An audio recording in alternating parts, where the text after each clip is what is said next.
Hey guys, welcome to On My Shelf. Today I'm talking about a fantastic series that will also creep you out.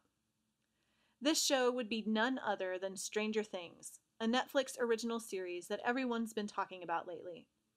My husband watched the entire first season in one day, but I like to take my time, especially since the show is pretty creepy, and after I watch it, I have to have a little happiness in another, less creepy show to balance it all out.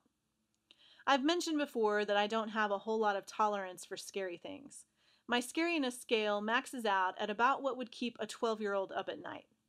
But my husband loved Stranger Things and really wanted me to experience it. He promised that he would sit right beside me and hold my hand, which we do every Friday night, once the kids have been put to bed.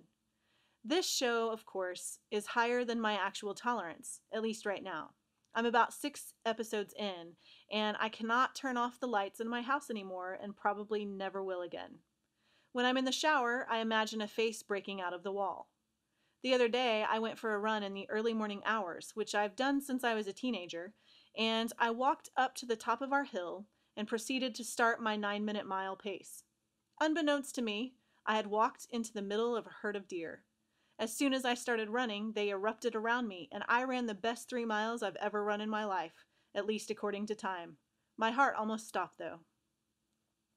Stranger Things isn't scary in the way that other things might be scary, and when I was trying to analyze this, I came to the conclusion that what makes it so much scarier than other things is that the creators of Stranger Things are masters of understatement. What I learned from this is that things are scarier when you hint at them, rather than spelling them out. The show has a distinctly 80s feel, which the creators, Matt Duffer and Ross Duffer, who are brothers, did intentionally, and if there's any time that was a master of understatement, it was the 80s. Not really. Have you seen the fashion from the 80s? But there wasn't much in the way of special effects and computer-generated images back then, so it was necessary to exercise understatement if you didn't want to come across as corny. And this series has that kind of feel about it. I love it. It's great. Even though I'm too scared to go see what my son is crying about in the middle of the night, I'm going to watch this thing until the very end.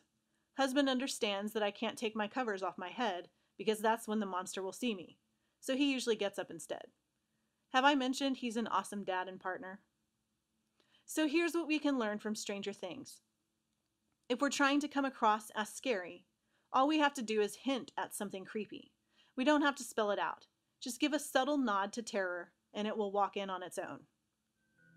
I hope you've enjoyed this look at a fantastic new horror series.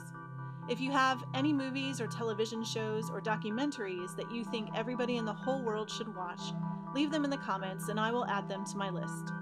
Visit racheltolson.com for some of my best recommendations for both films and books. For more On My Shelf, subscribe to my YouTube channel. Thanks for watching.